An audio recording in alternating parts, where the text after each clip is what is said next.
Amazing. All right, here we go. We are on. We are back. TBD Pod Real Estate Podcast. Lucas, I am in the same time zone For once. For once. But for you once. brought the rain I with you. am. I brought the rain with me. It is a downpour in Miami, and I'm just happy that it's like past 9 o'clock for me, and it's past 9 o'clock for you, so I don't feel as bad. Jay's not going to hang out nearly as long tonight. He's got no problem keeping me on until 12 my time. But Well, so, quick question: the rain. Everybody talks about. I moved from Seattle. Everybody talks about. Oh, it rains there all the time. It must be nice. But tell me about how you feel about the southern rain, because it's it's nothing it like is Seattle. nasty. It is muggy. It is like you can feel it, right? But what was funny was like people are waiting on the sidewalks, like thinking that it was going to pass by, and I guess that happens a lot. Um, so yeah, like I got wet a little bit. I don't have an umbrella or whatever, but I left my super fancy marketing agency mastermind a little bit early so that we can pull this off. So, lessons to all you real estate professionals out there. All you really need is your AirPod and your phone, and you can do podcasts anywhere. So, let that be a lesson. But today, right, we have a couple of guests. I'm just going to bring them on and start kind Let's of do it. introduce everybody. So, here's Jonathan and here's Ryan. Welcome, gentlemen. Hey, how you doing? Hey, thank you for having me. Thank you for having me. So I'm gonna give you a little bit of a brief background. So I met Ryan because of GoHighLevel.com. Ryan is a mortgage broker who is now working on doing marketing, providing tools for mortgage brokers. So sort of like marketing agency, automation, sales funnels, like all that stuff. And Jonathan is a real estate agent in the DC area, and I found him through his YouTube channel, and it's great. And we'll drop all their contacts and links and like that. But I asked them to come on because we just wanted to chop up anything and everything about real estate professionals and marketing and content. Like I just thought we would just have a blast just chopping it up. So, gentlemen, why don't you just do a quick intro on yourself, right? We'll start with Jonathan. Yeah, so I am a real estate agent here, as you said, in the DMV area. I've been in real estate since about 2007, and I have loved every minute of it, the highs and the lows.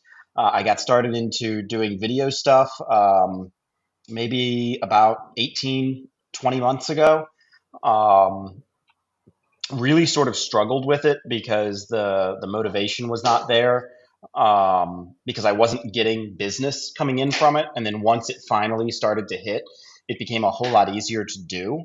So now we're publishing content out every week. We're doing an awful lot of stuff on like short form content with like TikTok and things like that.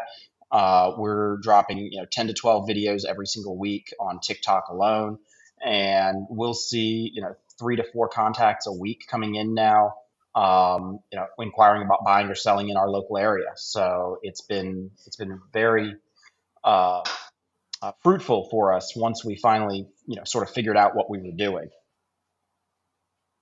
That is freaking awesome. Okay, like we're gonna come back to you on the whole YouTube journey. Ryan, tell us about yourself. So, my name is Ryan Jones. I have been a mortgage loan officer, now a broker, since 2017. I've had several different businesses before that. I'm just not the 9 to 5 type of person but I've been in the mortgage game since 2017.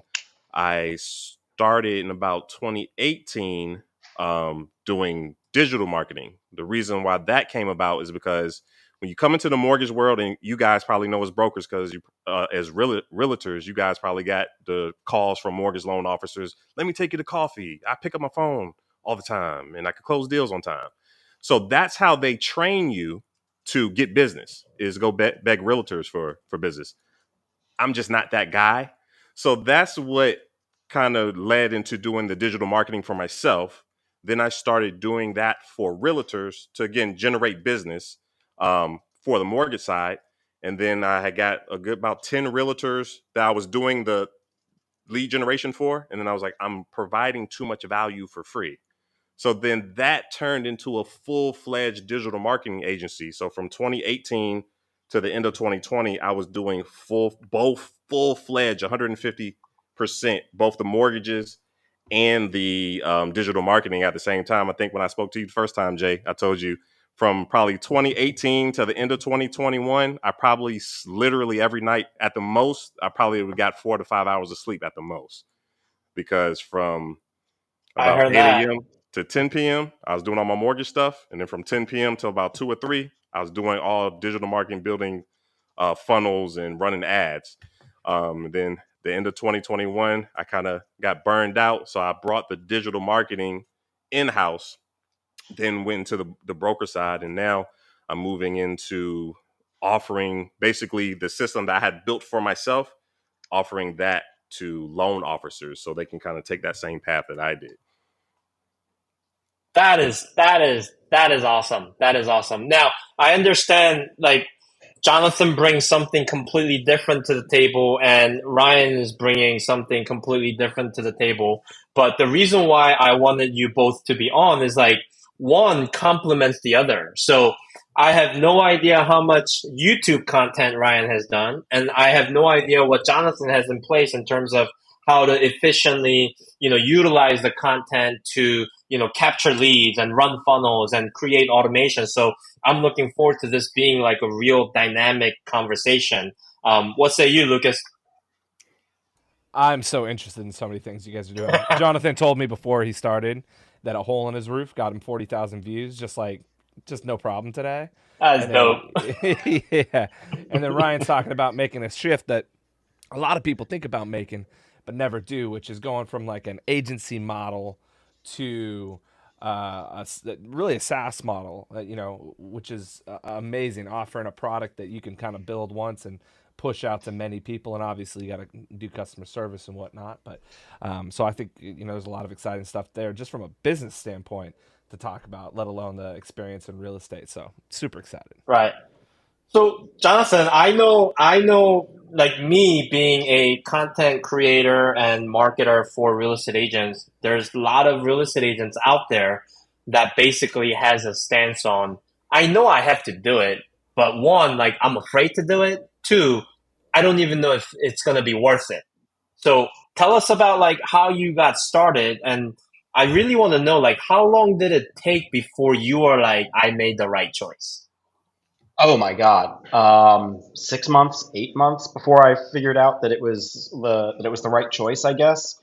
I mean, I took it on a lot of faith for a long time because I hate to compare myself to other people, but I saw so many agents who seemed to click so quickly and seemed to be so natural doing video, that it really just sort of, made me wonder what I was doing wrong. And I spent a long time trying to figure out, what that secret sauce was. What I finally came up with was I was much better at putting together um, short form content than I was long form content.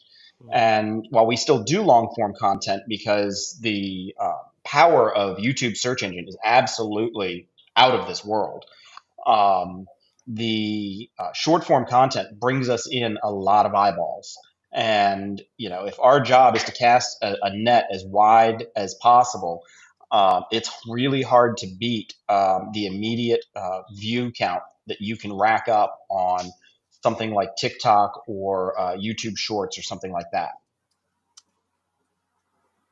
That's awesome. Like, what gave you kind of like the strength, I guess, if you will, or like how were you able to do it until like 7 8 months where you weren't really seeing any results? Like, I feel like most people would have quit after like 2 3 months. Well, I'm stubborn. That helps. I really just did not want to give up on it because I knew that I saw so many other really great creators out there in the space making content consistently, that I knew I just needed to sort of find what my groove was. And I think the most frustrating part for me, excuse me, was I was an actor in a previous career, and so I've had no problem being in front of a camera or up on stage or whatever. And so for me to not be able to get the results that I wanted out of it was frustrating me more than anything else. And I just did not want to be that person that gave up on it when I saw the opportunity. And I really just hate the idea of paying money to platforms like Realtor.com and Zillow, and Hmm. spending a holy fortune, which I've done in the past, where I could have been creating content that was bringing me organic business, and really trying to, knowing that there was a way to be able to increase my revenue and decrease my cost by doing this was really a big motivator for me. That is awesome. Is it worth it? I mean, I think I know the answer, but is it worth it? Yeah, I mean, it's we'll end up closing about 5 million in the next, say, 6 months off of our short form and long form video. And my expectation is that we will probably end up somewhere in the neighborhood of 10 to 12 million by year end for 24, just from our video content alone. And that's mostly driven through the short form? Is that TikTok mostly? Or are you doing YouTube Shorts or? Um, I mean, we're doing some YouTube shorts. A little bit of it is coming from Instagram and Facebook, Mhm. but a lot of the content is almost all exclusively recycled material from TikTok. Wow. And are you Wow. just? I haven't gotten a chance to dive in on your TikTok. I subscribe to your YouTube. Yeah, so you got another one. Awesome. I But love that. I'm curious. On the TikTok, are you being educational? Are you being funny? Are you being Just educational mostly and just funny? funny stuff. Yeah. We put educational things in there every once in a while. I would love to be that agent that does 90% educational content, and gets business off of it. What I find is people come for the laughs and then stay for the informational content. So I would say, the vast majority is just, funny or ridiculous real estate things that we post, and people end up sticking around, and start asking questions once they dig deeper into our videos about, Yeah. mortgage programs or down payment assistance, and, first time home buyer opportunities and things like that. Yeah. So you like hide a carrot at the bottom of the ice cream bowl, and they're like, "Fuck, Yeah, they got me it's again." it's that mentality that Gary Vaynerchuk talked about in Jab, Jab, Jab, Right Hook. Great book. Great It might book. be on the shelf behind me. It's not. It's somewhere around here though. It's somewhere on one of mine. I don't know where exactly, but really awesome book. And I know he wrote it a while ago, but I think the principles of what he was talking about there still stand. And it's become all the more important as media has really migrated more towards video and away from that Canva content creation and things like that. Thank God. Yeah. Guys, like here, check this out. Like this is very. So I just want everybody to see the channel. So it's Love Southern Maryland. Like this is awesome. Like, do you have someone that does kind of like the thumbnails or like these graphics? Like, are you doing all this yourself? I'm doing pretty much all of it myself, right down to the uh, editing in Final Cut Pro on all the videos, which I think is Wow. why I trend away from doing more long form content than I do, just because I have not gotten around to hiring someone to do the editing for me. Got it. Um, so that I think is one of my biggest weaknesses right now when it comes to my video work.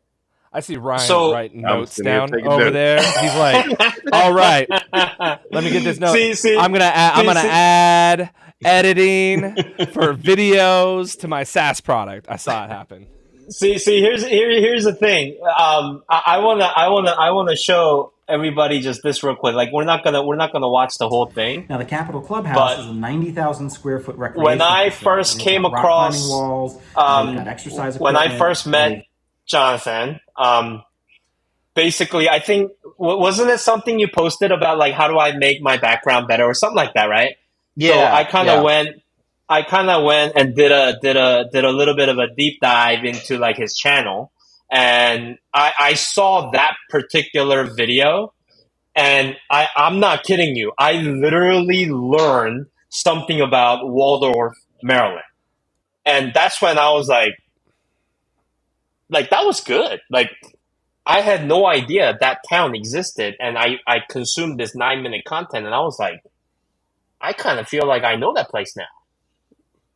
that's awesome. Like, That's so cool. do you pre-curate kind of how you're going to present the town, or is it an off the cuff? Like, how much of a pre-work is there? Because I think that's what a lot of people are afraid of, right? The amount of work that goes into actually pulling off that production. I mean, the pre-work is the easy part for me. What I do is I'm not really scripted when I shoot, but I do curate what we're going to talk about. So I'll break it down into 5 or 6 different categories of things I want to talk about.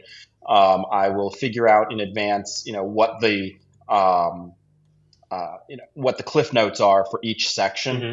and then I will just run off the cuff and shoot. And that way, whenever I'm actually shooting, you'll never see a clip that's more than say 45 or 60 seconds long at the Hmm. most, before I've got some sort of cut in there. And by creating it in small snippets like that, it does 2 things for me. One, it makes it easier for me to be able to go through and get through the things I want to talk about without messing up. And it makes it easy for me to then cut that down into short form content later. So we recycle a lot of content. Um, I think Gotcha. the biggest challenge for me is I'm always being very mindful of trying to insert humor into what I am saying, and I'm not Okay. really a funny guy off the cuff. So I have to figure out what my punchlines are going to be before I start, and then a lot of the humor that I put in is actually video cutaway stuff that we're doing. So we'll be talking about rehabbing houses, and we might do a quick cutaway to a 3 second clip from the Money Pit or something like that back in the 80s. Just and we find that helps, especially when we're targeting a certain demographic age-wise. If we know that we're making a video that we want to speak to millennials, or we want to speak to boomers or something like that, we what we're interspersing in those cutaways and in that B-roll is dictated by what we think the target audience is going to be for a message. Gotcha. I'm interested. I'm just scrolling through some of your videos here. What's your favorite video type that you've done so far? I mean, you had 5 best restaurants. Did you have to go eat at those 5 restaurants Oh yeah, just of for that I course. video? I love that mean, one. that's a field research right there. Yeah. So That yeah. was a good joke. What are you talking about? That was off the cuff and nice. He's over here writing his dad jokes early. I like it. Now, Ryan, are you doing any YouTube right now? So I'm just now starting, and actually, it was Jay that was the one that actually talked me and kind of pushed me into like officially doing it. I think the video that me and he that we did together was the first video, and then I did 2 others. I didn't post the last one. I just didn't get around to editing it, but like from what Jonathan's doing, like I'm amazed because I posted the video, um, did a bunch of shorts, I did some clips, and then sat there for like a couple days, and you get discouraged because like no one's looking, no one's looking at it. So, but I know that a lot of times with like YouTube and stuff, it's the long game. So I just need to make sure that I stay consistent. Because content was something that I know that was a weak point for me because I was so used to telling other people, hey, all right, I need you to post this, say this, post this at this time, do this video. So I'm great at doing that. I'm the king of do as I say, not as I do. But now I You need and me to, both, brother. I was gonna but say, oh, now you I and Jay know over that here, I kindred need to spirits. be more in front of the camera. So that's why I'm actually like doing like podcasts and jumping on different podcasts so I can be more in front to get me more comfortable So then that way I could start doing more content. So as soon as we get off of this, I'm definitely going to jump on Jonathan's page and get There some you go. inspiration. There you go. Get the Now, oh, juices by the flowing. way, Ryan, you're not too far from Jonathan, right? Yeah, what, about an hour? I'm in Richmond. Yeah, Oh yeah, 2 hours up the road. too. yeah. That's about 90 So, minutes. so here's the interesting thing here, because I know what Ryan was thinking, probably thinking the same thing that I'm thinking. Once that content is out and about, and there's always a call to action on, like, get in touch with me or get in touch with the Banya group, right? Mhm. And that's where kind of Ryan's work starts, because he can build stuff that creates, automated workflow that, whether it's a message that goes out or an email that goes out. Like, so Ryan, tell us about what you're doing right now. So what I'm doing currently is I just started to get into the SaaS. So I've always known about SaaS, and I thought about it back way before, even before High Level had officially launched SaaS. I was on the 297 plan. I was like, I can resell, I can resell these sub accounts, but I never got into it. So after I think I had built out my workflows and my automations, they were massive for like loan officers. And Jay was actually one of the first. He's not even a loan officer, but he was one of the first people that I actually sold a snapshot to, because he had Go High Level, but I think it was it a blank canvas? Mm-hmm. So like everything I had was already built out with like over 100 automations, 45 plus funnels. So I spoke with him. He was the first one to buy it. I think it was so early. I don't even think I had set up a funnel for it yet, because I didn't build it to sell. So after I Right. had a conversation with him, I spoke to one of my loan officers, because they had just had like a good couple of months, but they were working so much in their deals that they knew the next few months were going to be slow. So I set him up with the same thing. Say, hey, you need to be using this, so that way this can be working to help you generate more business while you're working in your deals, until we can get you a loan officer assistant or a good processor. So did that, set him up. He got excited. He did like a realtor campaign that I had built out to reach out to realtors and like get their databases and help them with their follow up. He reached out to a couple of them. He got 3 of them that wanted to work with him and got 2 applications out of it. He was so excited about it. He had posted it on, I think, our internal group for our brokerage, and another, I think, Brokers Are Better, one of those large groups. It was like a Sunday night. Phone was going crazy, bunch of notifications. I'm like, what's going on? So I look at that, and all these people are asking me, hey, can you help me with this? Can you help me with that?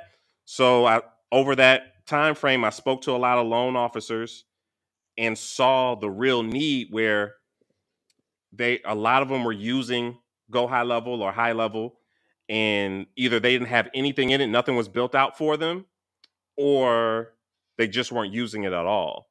So when I saw that, I sold about 30 snapshots, and I was like, there's a market for this. I have the technical knowledge, and I understand the mortgage side on the High Level. So then that turned into, let me go ahead and just launch this and offer it to my to other loan officers. So I put it together, and I think today's the 7th day. So from the first 7 days, I already have 8 users, and I just want to Not kind of grow bad. it from there. That's nice. So let me ask a layman's person. So Jonathan, when Ryan is saying things like, oh, high level and lead, like, are you kind of sitting there going like, what is that? Yeah, I mean, I want to know what the secret sauce is. Okay, so let me ask you this. So you're doing an amazing job at creating the content, and I always tell our clients, like, especially the social media content, right? I see that as a attention grabber. It's like a digital door knocking.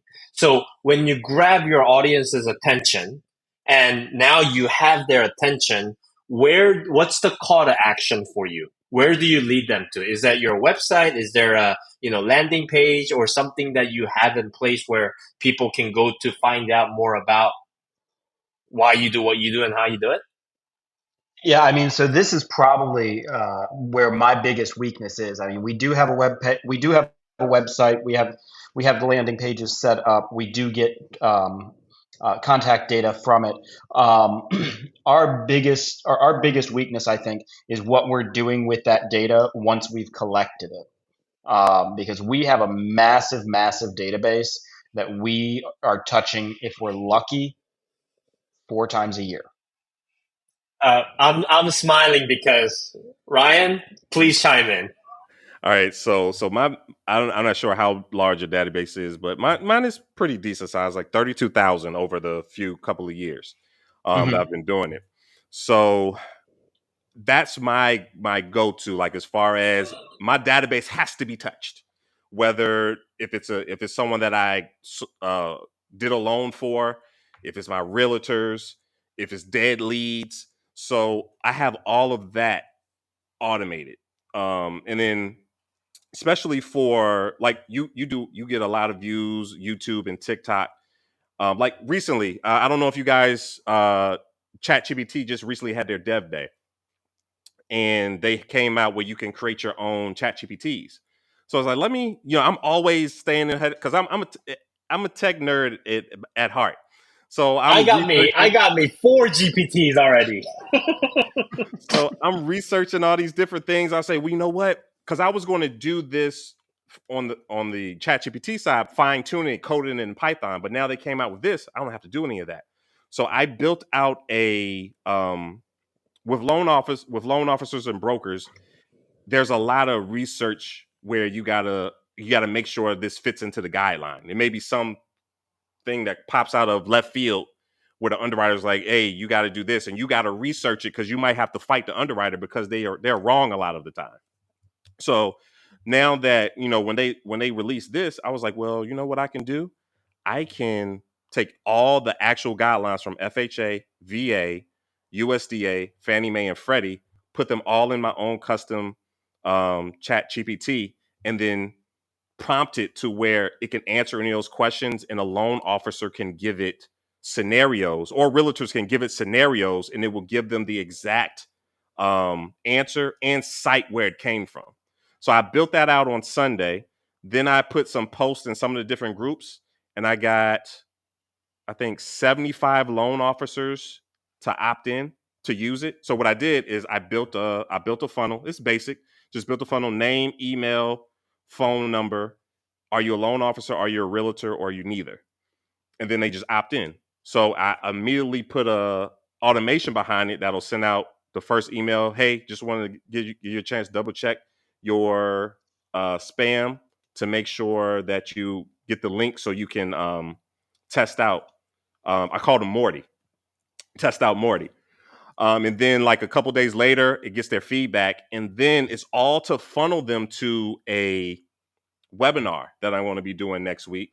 So like the third day, I think today was the day I did on Saturday, Sunday. So I think today or tomorrow is the day that the voicemail drip is going to go out, and then another text with the link for them to register for the webinar. So basically I got all those people to opt in, because now with the changes with text messages, you can't do the blast text like you could do a few months ago. So you have to find creative ways to get them to opt in so you can utilize sending out text messages and different things of that nature. So I'm gonna put in a couple other groups, and it's all organic. I didn't run any ads on this yet, so I'll use all those people, get them. I'll draw them in with the GPT, because it's horrible trying to research guidelines, because FHA's handbook is like 1,100 pages. So it's horrible if you're trying to find something that's minute. It's horrible to try to find it. So if you could just go in here and just type it, and it'll search it for you and cite it, I'll use that as the trap, and then funnel them into doing a webinar. So then I can get a bunch of people in front at the same time to present like the system, and then I'll just throw that in there with the system. Right. So basically, the moral of the story is, Jonathan, you have the lead magnet, And what Ryan is doing is creating like a automated process so that you can capture the lead, nurture the lead, determine if they're, cold or warm or hot, so that you can react to them, Hmm. in a timely manner as needed. Because I gotta ask you, like, what percentage of the leads you're capturing from the content do you think you're closing? Oh my goodness, less than 5%. Right. What happens to the other 95% of the leads? Not much. They're in our drip campaigns, but it's nothing fancy. It's nothing sexy. By any stretch, Bingo. it's not effective. Yep. Um, Bingo. and we know that. Yeah. Yeah, and that was my sort of intent behind having both of you guys on there. It's like you're doing amazing job on one end, and Ryan's doing amazing job on the other end. That's kind of like it makes the whole thing flow a little bit. Hmm. Because just like how you're kind of like, oh, we can do a better job with the rest of the leads. Ryan was like, oh, I want to do a better job with YouTube. So that's kind of like how this whole thing happened, and I'm kind of proud of myself for doing it because I actually think it worked out okay. So, if we could, we've talked a lot about like what's going on in the future, things that you guys are doing in your businesses, which are not what most people are doing. Jonathan, most people aren't gonna close 5 million from TikTok this year. 12 million next year potentially. Which, by the way, is freaking amazing. Like, That is amazing. what a case study there. And then Ryan, most people aren't selling, a service to people. So I'm curious if we could take a step back and talk about what are some simple things that you guys are doing, either in attracting real estate agents or Ryan attracting direct to consumer people for mortgages. I know it's tough right now. And then Jonathan, on your side, what are you doing to attract people in to your business? It could be along the lines of what we've already talked about, different types of TikTok videos or YouTube videos or whatnot. But what are some other things as well that you guys are doing in your business that are kind of the fundamentals? Because one thing I noticed, and Jay and I talk a lot about this, and Jonathan, I know you were watching the podcast at least last week. We talk a lot about how there's a lot of agents out there who get into the business and it's kind of like, all right, here's your degree, slap on the ass, and go forth and fail. Right. So what do you wish you would have known the first 6 months or year, or if you were stuck at that, like I think a lot of people get stuck at 15 deals a year, 20 deals a year, and they just cannot figure out how to get over the hump. So that's my question to Um, both of you. So fire away, whoever's ready. well, for me, when I got started in the business, I was really transactional. I mean, really transactional. And I ramped myself up fairly quickly from doing, you know, 10 to 15 deals a year to doing 100 deals a year. But it was the follow up and the relationships with the clients was absolutely atrocious because I was so focused on the number. And my solution to it was I will just generate more leads. And if I generate enough leads, it doesn't matter what my retention is. If I generate enough leads, I'll close the number of deals I want to close. And I had to take a really big step back, and I burned myself out doing that. And I realized a couple of things. One is I much prefer working with sellers over buyers. So I have buyers agents that work with buyers now. And second was that I really wanted to focus more on loving my database than I did on grinding 3 hours a day generating leads every single day. What were you doing to generate in the beginning? Um, well, I mean, you're talking about, 2008, 2010. So it was a lot of PPC and a lot of letter writing. Back before Wow. marketers ruined this for us. So, I was like the only person in my area that was really doing PPC at a high level. There was one other guy, and he and I were both closing 100 deals a year off of it. Um, and it was easy back then because I say easy because I started out doing short sales. Yeah. Well, which So is the bulk of what was going on then if you weren't working for the Right. banks, right? Yeah. Now, Yeah. Exactly. for everybody who doesn't know what PPC is, that's pay per click. That was the OG version of AdWords, which is Google's ad platform, which is now something else. Actually, I think right. They've rebranded it again. I think. Yeah. I'm running ads now on Google, but I can't think of the name of it off the top of Yeah. my head. Isn't it like Google Services ad? Well, they've got the Google service leads, which are really interesting. I haven't met any real estate agents that have been successful with it.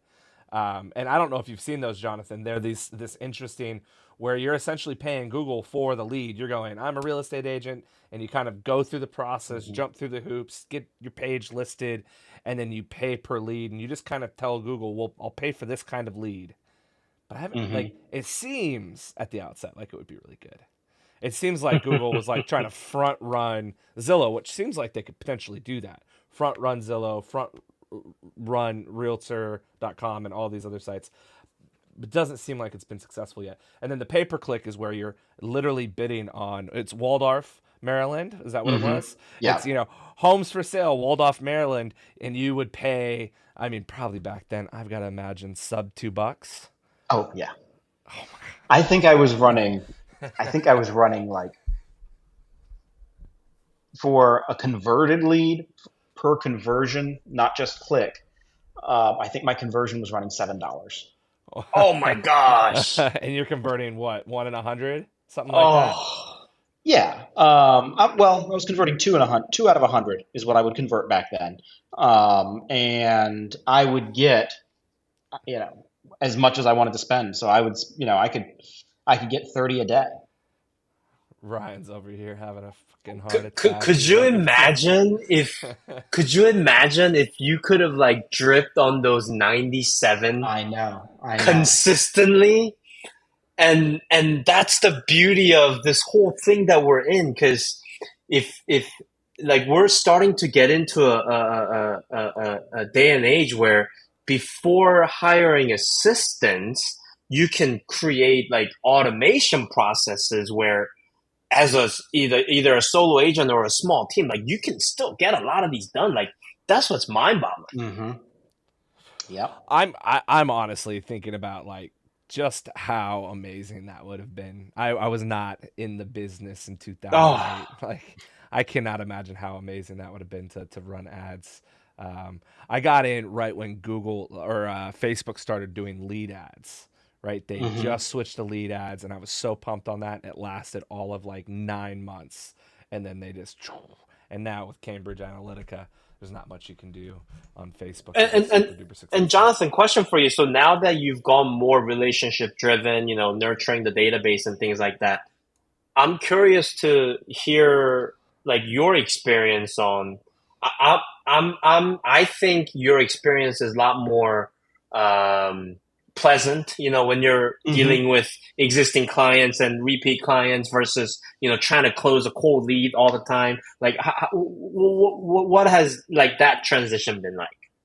Well, it's been night and day. I mean, I'm so grateful that we're out of that whole short sale and foreclosure, grind, because I worked for hedge funds back when foreclosures were really big, and I would do a lot of deals from these hedge funds that were buying bulk tape, um, and it was just miserable work. There's nothing more soul crushing than having to deal with evictions and Mm.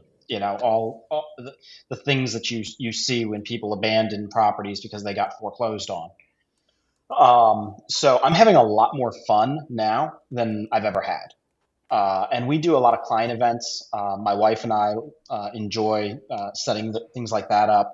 Um, the last client event we did was a private whiskey tasting event. So we brought in a Mm. whiskey sommelier, and we tried 6 or 7 different whiskeys from around the world. And we had uh, bacon wrapped shrimp and steak skewers brought in, and the whole 9 yards. And we did it at our house. And what we found is when we do events, there is a remarkable difference in the response from the clients, as well as the results that we get from it when we host events privately at our own property rather than going and renting out an arcade or an ice rink or something like that. So Wow. we're trying to find the balance because we'd prefer to do the events elsewhere, but we get such great results when we do them in house, literally. And we've hired in. We did a luau one time where we hired in fire dancers from Hawaii to come out and perform, and just creating experiences for people that they otherwise would not get. And Absolutely. that's really what it's all about right now for us. And And it's memorable for the clients. Right. Yeah. I mean, I can call somebody. I can call a past client up, and they'll still be talking about the time we hosted the luau or the whiskey tasting event, and they want to know what's next. Is it going to be a wine event? Is it going to what are you going to do? And so there's a little bit of that one-upmanship. We're trying to exceed the popularity of the last event that we did each time. And I think right now we're actually a little gun shy, trying to figure out how we're going to top what we've done previously. But I think that's part of the fun Gotcha. of it, right? Right. We're having a good time. Our clients are having a great time, and we're able to provide them with things and experiences that they wouldn't normally get. So I think everybody wins that way. And do you see those clients? Are they the ones? Are they doing referrals? Are they just coming back to you? What does this look like? I'm just trying to think about. I mean, Jay knows me. I'm just a dirty capitalist of the group of our partnership here. But I'm always thinking about like I've got a good friend. She just got back into real estate. She took a couple years off to raise her son. Now she's back into real estate. She's always asking, "What do I do? What do I do? What's next?" Or she's not real. I mean, she's not stressed. She's always knows what to do, but she's always throwing out ideas. Oh, I could do this. Oh, I could do that. And what should I tell her? I've got my ideas, but I'm curious. Is me going to her and saying, "Hey, I think you should do a backyard barbecue event." Is that going to pay dividends now, or is it going to pay later? I do know what it'll pay for sure, but how quickly does that pay back in referrals or people coming to you to do deals? What do you see there? So if we're doing backyard events or things like that on our own property, we're really curating that list of people Mm-hmm. um, that are invited to begin with. So it is not an event where we send out to the last 500 leads that we got in. Yeah. There are other times and places that we'll do things like that. Maybe we'll do an ice cream social at the local ice cream parlor, and we'll just invite everybody in. But don't think we've done an event at our property where we have not gotten a piece of business on the spot. Awesome. It's immediate for us, Wow. and it's long term for us. Even if it's not, I want to sell my house that's 2 miles away. It is, I know so and so who wants to purchase. I know so and so who's about to get pre-approved. I've got family that is moving to Ohio. Can you find them someone in Ohio? Mm-hmm. That sort of thing. And I've actually sent out 3 referrals just to Norfolk alone in the last 60 days. And every single one of those referrals is from somebody that was invited to our last whiskey tasting event. Wow. Wow. Yeah. See, that's Jonathan, cool. if so besides the existing clientele and the database, do you have relationships with mortgage professionals that feed you leads of any sort? Um, I mean, we are getting some leads from mortgage lenders, not a lot. Our mortgage lenders are really partnering with us in a great way to help support us when it comes to putting together the events themselves. Mortgage or title are coming together to help. They'll pay for the sommelier, or they'll pay for all of the food, or they'll pay for the drinks, or whatever it is. Right. So we're getting that support, and we're running our events at or near zero cost, almost exclusively. That's awesome. But Yeah, so would it add which some makes it more fun. would it add some extra spice and value if the mortgage broker you're working with actually gave you leads? Um, Like that turns into transactions? Yeah, I mean, obviously, yes. I mean, we're always looking for, ways to grow without having to spend on, the big Right. monsters like Zillow and Realtor. We Right. don't want to be in bed with them. And that was a complete lead-in question because that's how Ryan kind of built his business. And that's kind of what he's trying to show other mortgage professionals out there.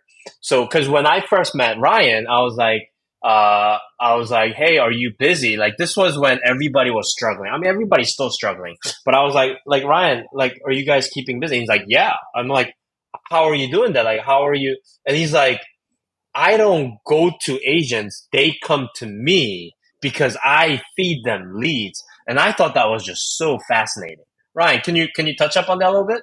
Yeah. So, as I was talking to you guys right before we started, when I've had other businesses outside of mortgage because, like I said, I've just never been like a 9 to 5 guy. So I've always known how to generate business or come up with um, different ways thinking outside the box to generate business. So when I came into the mortgage industry, like I said, they train you, call realtors, tell them I'm gonna take you to lunch, I'm gonna bring you donuts and different things of that nature.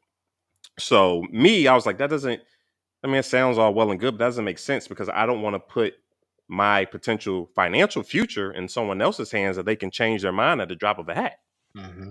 So my focus has always been if you control the customer acquisition, you're in control of your business and your finances.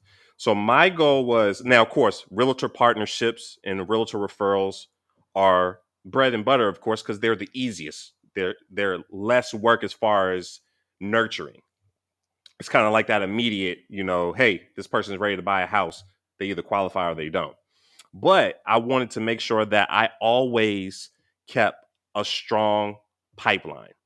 So similar to like Jonathan, as soon as I already had some knowledge in Google, PPC and Google ads. And then I just got super enthralled into Facebook and running those ads. So I started out running a lot of Facebook ads, a little bit of Google. And I spent a lot of my own money in the beginning so I can test it out to make sure I could get it tight. And then once I saw, hey, this is working, I'm getting leads coming in. And then I would snipe out, all right, what realtor do I want to work with? Oh, they closed this deal. They closed deals in this part of town. So I would generate some business, get someone that's pre-approved, ready to go. I'll reach out to Sarah. Hey, Sarah, I just got this lead. They're looking to buy a property in that area. So you just had a listing out there. Do you have the bandwidth to take another client? Of course, they're going to say yes. Of course. Then once that closes, and then if that's the first deal, once that close, I try to make sure. Now I try to do it on every deal, of course, but I try to make sure it's the smoothest deal possible. After the deal closes, sometimes they'll call, but then I'll call and say, hey, I just want to say thank you for working that deal. It was great working with you. 99% of the time they're gonna say, hey, how'd you get that deal? Oh, let me show you. So then I would show them, all right, this is what I do to generate business. This is how many leads that we got last week. I only spent this much. And then the next question that always comes, is always inevitable. Can you do that for me? Or can you show me how to do? Absolutely. I can show you. This is what we'll do. My system's already set up. I already have everything built out. Just tell me how much you think you have a budget for. You just do your own ad spend. I'll take care of everything on the back end. And of course, they're going to say, yeah, then I'll get their budget. If their budget is like $150, I'll like, push that. I'll give them to push that up to a budget where that makes sense. And then I would end up start generating business for them.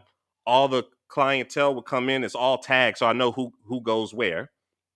And then we would do all the follow up. I had VAs that were making all the phone calls. Of course, me and at that time, it was just, when I first started, it was just me and one other loan officer. We were making all the calls, so everything came through us first. I was building the funnels and doing all the automations. So when they were ready to go, hey, Sarah, this person's ready to go. They're pre-approved. They're already ready to go. They're ready to see houses. And then, like I was telling you, Jay, I ingrained myself so deep in their business. If I'm gone, they feel it in their chest.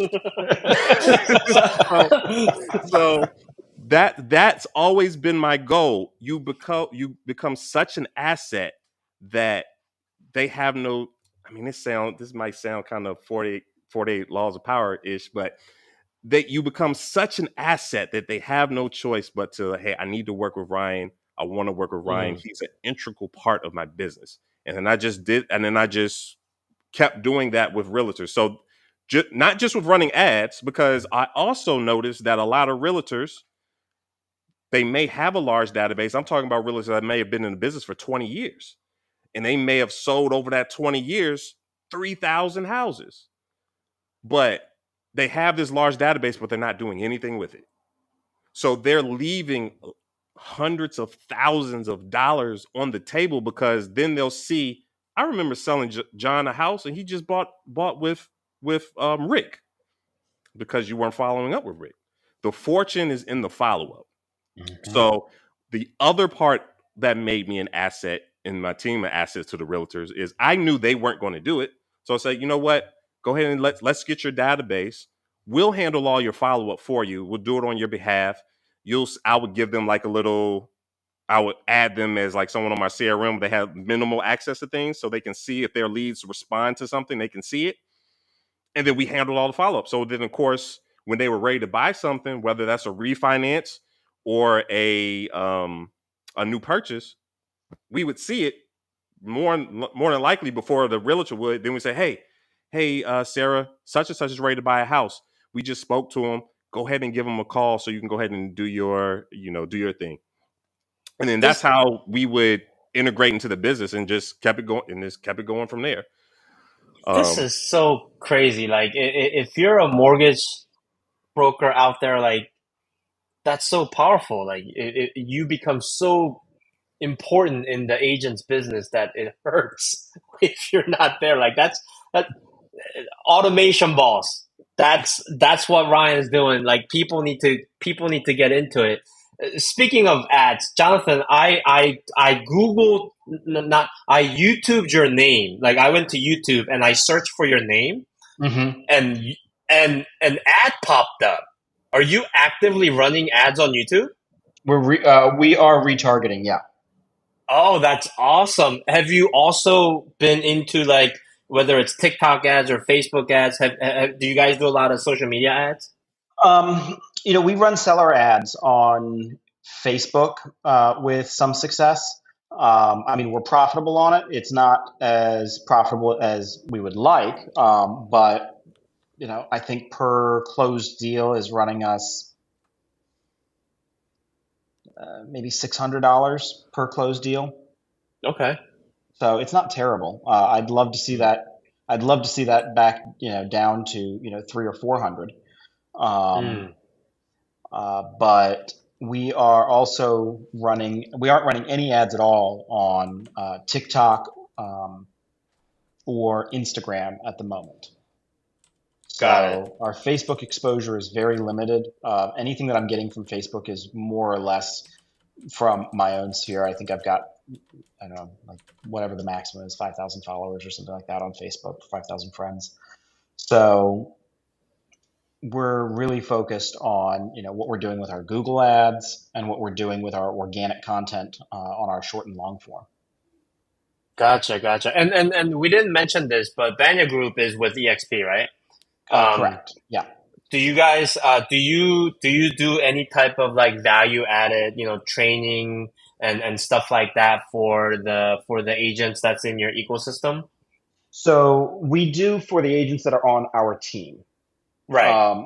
I teach a couple of classes every year in the EXP world. Last week I just taught a business planning clinic, that sort of thing. But my focus is not on agent attraction. Okay. That's not part of my business model. I'm not a recruiter by nature. So, although we do have people in our downline, we don't actively go after that as a chunk of our business. Got it. Okay. Now, Do you do, because I would imagine you say you run retargeting ads on YouTube. Do you retarget your audience or your pixels on Facebook and Instagram? Because that could help probably bring some of that cost down too. Yeah, we're not doing it on Facebook or Instagram. We should be. Mhm. I have not gotten into Facebook Pixels as much as I should, and I'm not comfortable with the platform right now, which I think is my biggest holdup. Like I said, I mean, I was doing Google back when it was PPC, and so I'm really comfortable in that in that ecosystem. Google AdSense, Google AdWords, all of that was where I sort of cut my teeth in ad and lead generation. I would 100%, because you have a unique scenario because you can become omnipresent, especially if you Hmm. start. Well, of course, you probably already know, if you start retargeting the people from Google and YouTube, and then retargeting them on Instagram and Facebook, Hmm. then if you got a lead problem where you got a lot of leads now, it'll be even, it'll be even more then. Like when I was in the heyday, when I was really spending money in ads or managing a lot, like I had one agent. This was in like the 757 area, the Virginia Beach area. Like they had a little bit of a bigger budget, but like for $5,000 a month, like Hmm. everybody in that area knew exactly. They were sick of her for just for that amount, because and then also I threw in, I don't know, have you guys heard of geofencing? Yeah. Hmm. Okay, so I was out that when I was like, when I say I'm a tech nerd, like I had her in everything. So I was like, all right, if they see you here, when they pull up their phone in the app, I want them to see you there and different things of that nature. And if I had it so hyper targeted for her area, she was literally able to take over a whole area for like $5,000 a month, to the point where it said, Ron, I got to turn this off. But yeah, I would definitely, Wow. when you get a chance, is start dabbling a little bit more into Facebook and just start integrating that audience that you have on YouTube that you're retargeting, so you can retarget them on Facebook and Instagram, or Hmm. both of them together. And then I just recently, um, TikTok ads are actually really good too. I just recently, maybe like a month or so ago, started running some TikTok ads, and it's not as super saturated yet. So like the reach on those ads are really good Are you now. Well, they are for now. I don't know how they'll be in the next 6 to 12 months. are 6 you to 12 doing months. dances in your ads? I No, am not. I it's am not. it's No. basic ads, but Jonathan, come on, you got to answer. So, a couple things you said, Ryan. One thing I've seen a lot of people talking about recently, and I'm curious if you've seen it. If you haven't, it's all good. But I've seen a lot of people pulling back from the retargeting, pulling back from the lookalike audiences specifically, because Facebook has kind of gone through this whole. You can't target basically anything that you want to target for, buying habits for real estate. And so Facebook is going, hey, you let us pick the best way to find you people, and we'll do that. And we're going to make that cheaper. And so I've actually heard of a lot of agents pulling back from those lookalikes and pixelated, retargeted, pixel retargeting. Have you seen any like kind of degradation in that? I know you said you're spending less as well, but so yeah, you're right as far as the lookalikes. You can't really, they kind of took away the ability to kind of do the lookalike audiences now. You still can retarget if they're in their pixel, but like I said, with that change that they did to iOS, it changed a whole lot of stuff. But yeah, it's still pretty powerful. But yeah, okay. especially if you're already running ads on Google and YouTube, like you gotta tap into getting that omnipresence. Like they need you want, especially if you're laser targeting the focus in a specific area, you want them to be sick of you. Yeah. That No, I they feel see that. you Jay, so Jay much. and I used to talk about 4 Block Famous all the time. Oh, Like, we're all just about that walk 4 block walk down the famous. street in our little Yep. town and like people know you. Like that's what you want. You don't want them to be sick of you, but like, I got a couple agents in mind that when I was living in Atlanta, I saw this one guy's name. I'm just gonna say it, Mark Spain. Mark Spain. Oh, Get out of yes. my face, Shout my out. guy. And he's all the way from Georgia or Florida, Georgia, all the way up through Tennessee. I don't know how far he goes, but I was Sounds like DC because Jonathan's like, oh yeah. Do you No, know no, Mark no. Spain? No. He's not up in. He's not up there. Oh, But okay. he was with KW for a long KW. time. Yeah, yeah, yeah. Yeah. Mm. Yeah. Mark Spain, all over the place. Jonathan, I gotta ask you something, and you can tell me to buzz off. But you said $600 on average for seller listings. First of all, when you say seller listing, are you targeting sellers to become sellers, or are you throwing out seller listings on there in hopes that people might contact you? So I guess that's my first question. Targeting owners to become sellers. Okay, cool. So second question is $600 is not a lot. What's the average purchase price on something like that? Because dirty capitalist over here, if I can put $600 in and get $2,500 out, like I'm in. Like that sounds great. Like, I am. Well, all but the way keep in mind, it's also not Seattle. You know what I mean? No. But yeah, that's Right. what I No, mean. it's like if 400,000 is the average sales price. That's still that's not pretty bad. great. That's pretty Yeah. great. I'd make that trade. Yeah, like I said, that. it's not bad by any stretch. Right.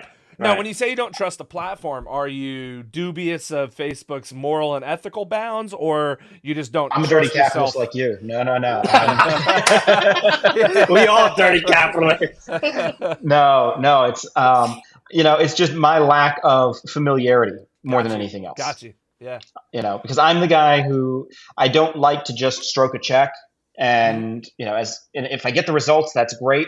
But it's not enough for me to just cut the check. I need to know what's going on, behind the curtain, so to speak, in order for my comfort level to continue cutting that check to be there. Mm. Now, I feel like. Oh, sorry. I was gonna say. I feel like Ryan, if you did like a webinar or a recorded class on how Facebook pixels work, I feel like Jonathan would watch that. Just Oh, saying. I'd be there. Oh, yeah. because when I talk to realtors about Facebook ads, or just even loan officers in general, I say you look at Facebook ads as a pipeline filler. Mhm. So, for instance, out of 100%, out of 100 leads that you get from Facebook, 45% of them may be ready in 90 to 120 days. The other 45% may be ready in 6 months to never. And then that 2 to 5% are the right now clients. 2 to 5% of those people may be ready to buy right now. But you have to have the follow-up and the nurturing behind it. Because what happens with, we're probably all in the same realtor groups and different groups. Everybody, where do I get leads? Where do I get leads? Or I tried this and these leads suck. And this, that, and the other. The reason What CRM do you use? Yeah, what CRM are you using?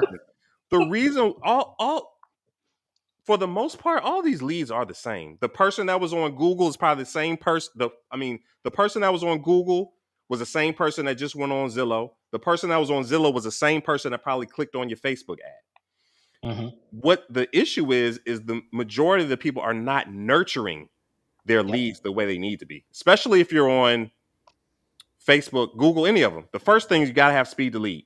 As soon as that lead comes in, somebody needs to touch it, whether it's a text, email, voicemail. And I don't care how great your follow-up is, automated, somebody got to get on the phone and talk to these people. There's no way around that. You have to get on the phone to convert these leads. I don't care if you have God's gift to automated follow-up.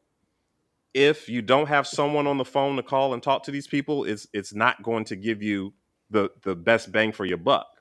And then as I go back to, as I was talking about that 45, 45, and 5, all of my online lead nurturing, nothing is less than 6 months, but the majority of it is 12 months. Because remember how I said 6 to 12, part of that 45, maybe 6 months to never. If you don't have a nurturing campaign that's long enough, you'll never get to those people that's within that 12 months. Ryan, tell us about your 52-week nurture sequence. All right, so I have, and the reason why I came up with that, because we all, when we go on our inbox, we all see emails from something that we might have clicked on like a year ago. I can't believe I'm still getting emails from this. So I'm seeing that all the time in my work email, my personal email. So I was like, I don't have that. So I came out, I built out a 52-week, almost like a newsletter. I think Jay has it in there too. It's very generic, but I the get them reason every why I week. keep it generic, because at the end of the 52 weeks, it loops back up to the top. So it's perpetual. And as soon as I put someone into my database, it automatically fires. I don't have to do anything. So, Question for you. I'm sorry to interrupt. mhm, So, are they getting the same email on week 53 as they did on week one? yes. Okay. So, like I But said, it's been a year. Like, yeah, it's been a Like, what whole do it's been a they? whole 52 weeks. So they right. don't remember. So, Right. This is that and good then enough and then versus perfect. and then I have another one that's a Yeah. 12-month one, but that's when you have to go in. Hey, here's an update for this, and that goes every single month. But like I said, I in that email that drip goes to all 32,000 in my database, on top of whatever else, if they close the loan, and that has its own drip and different things of that nature. But everybody in my database has to be touched by something. Jay probably still gets that email. He probably still. I still do. And I'll tell you what, for anybody that's out there that has that kind of mindset of, oh, I don't want to bother people with emails. I don't want to send too much. I heard something in today, like in our mastermind group, one of the agency owner, there was a question on like how often is too much? And the answer was, if you don't have people unsubscribing, you're not sending enough. And I was just like, wow. Yeah, I think that's fair. I think we email marketers keep coming back into style for a reason. Email is the one thing that we own, right? It is the one thing Like, that you'll never lose, right? yeah, we can't do anything if Facebook decides to change the algorithm, or Google decides to change the search algorithm, and all of a sudden we're not Or being or found Zillow all of again. a sudden says, pay me 40%. Listen, I actually, and I think maybe I'm the only one on this call, but I'm also the only one who worked for him, so I guess I can cap for him a little bit here. But Zillow, for the people who make that their business and they've built out a team, and it's like a little mini corporations, and you've got your buyer's agents and you've got your own machine that you're running to drive people towards it. Makes a lot of sense to be a premier agent. Like, I get it. Like, you were spending 30K a month before. Now you don't have to upfront that. You're just going to give 40% away. It's not always 40%. It can be a lot less than that as well, depending on the flex program you're part of. I don't know. It did, like, I don't hate it. I am interested to see though if Google finally figures out a way to front run that, right? Because right now Zillow, unless somebody's directly on Zillow, the way people find Zillow is they search an address. They go, oh, that house has a sign in the front yard. Let me search the address, and then they search the address, and what pops up? Zillow pops up first. I mean, when I was at Redfin, also a part of another evil empire. I know, don't hate me, team. When I was at Redfin, I remember them bragging in a company meeting about spending millions of dollars last quarter improving our page load speed, because that would rise us in the rankings in certain markets that we didn't have penetration, which means we would get right underneath Zillow or above Zillow when somebody searched an address. And they were just talking about this like milliseconds, like going from like this to like 5 milliseconds faster. And they're so excited about that. So it'd be interesting.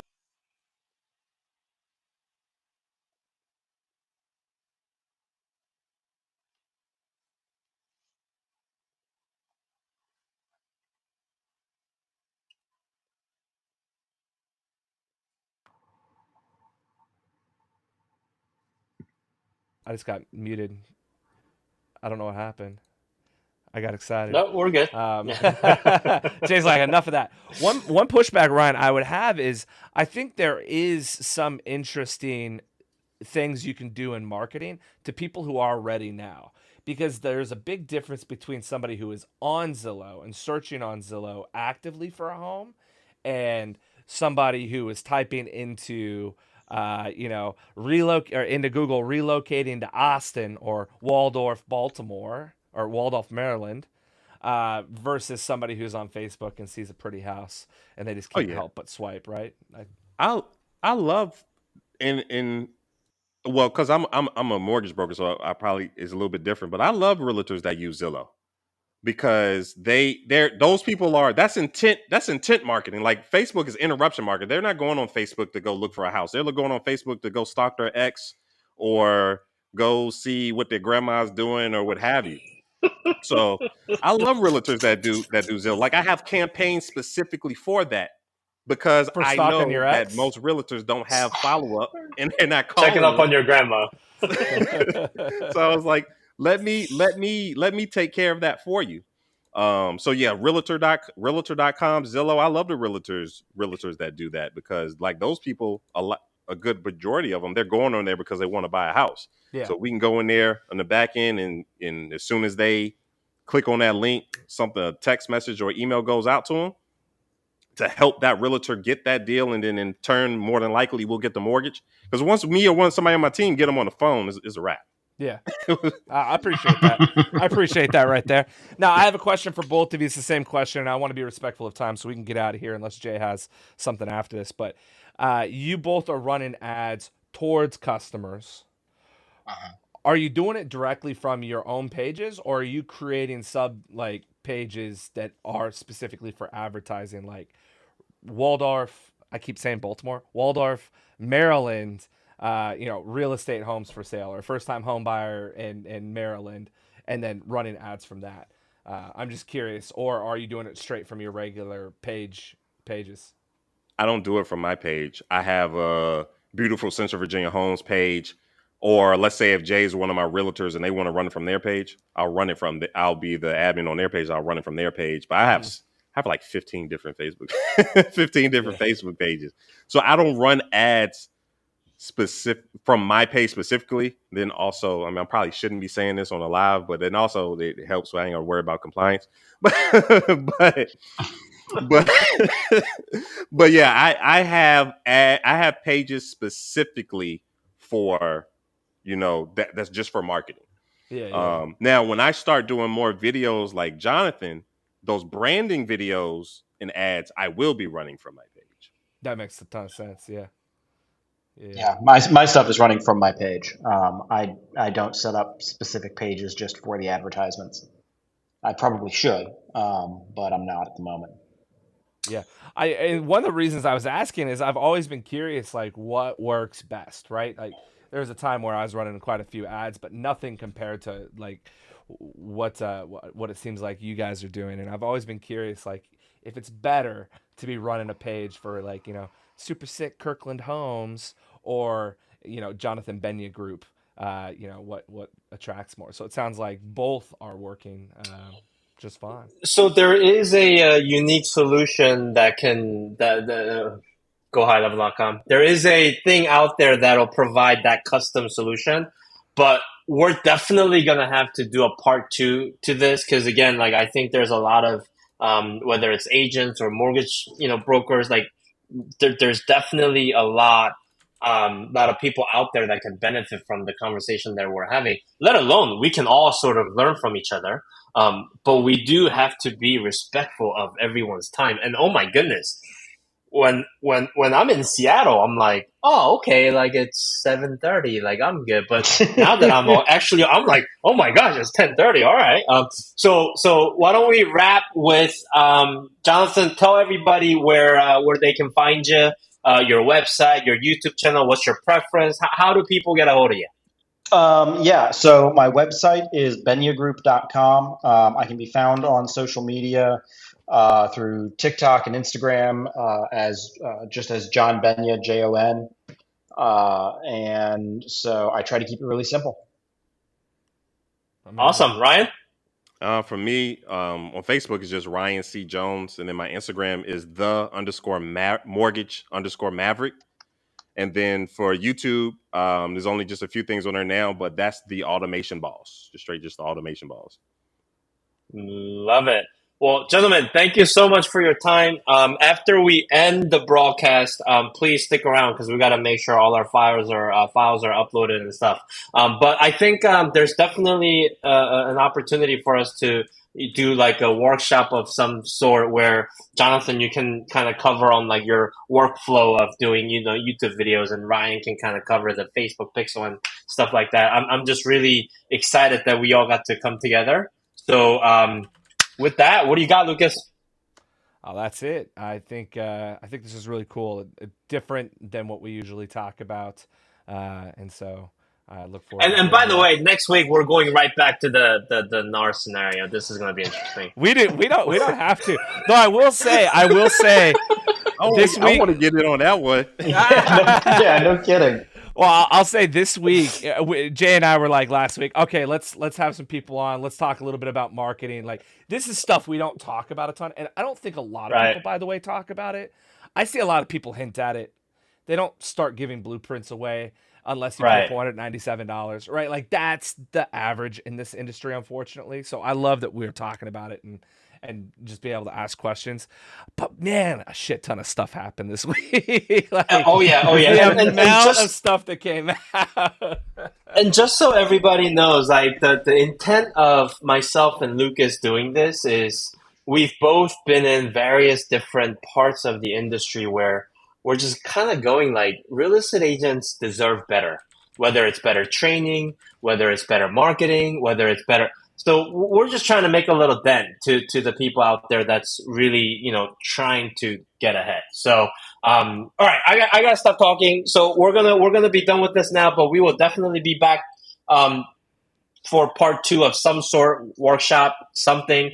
Jonathan, thank you so much. Ryan, thank you so much. Lucas, thank you guys. Love you, brother. And we'll sign off right now. All right, cool. Peace.